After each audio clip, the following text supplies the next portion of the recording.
এই দেশটা চুপচাপ জন্মায়নি।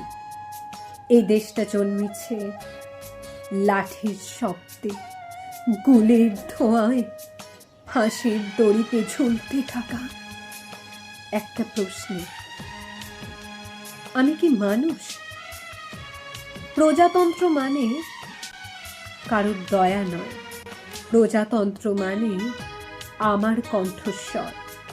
যেদিন আমাকে বলা হয় চুপ থাকো, সেদিন সংবিধানের পাতায় আগুন লাগে।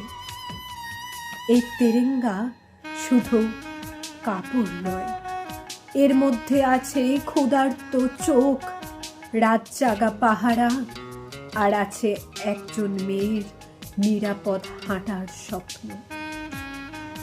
যেদিন সেই স্বপ্ন ভাঙে, সেদিন দেশটা রক্তাক্ত হয়। শোনো, দেশ মানে ভয় নয়, দেশ মানে প্রশ্ন। আমি প্রশ্ন করব, কারণ প্রশ্ন করাই প্রজাতন্ত্রের প্রথম শর্ত। আজ 26শে জানুয়ারি।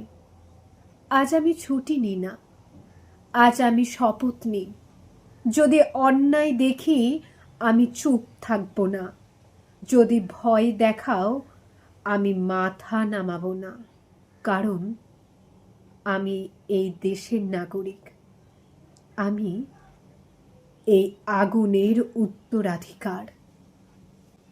জয় হিন্দ, জয় সংবিধান।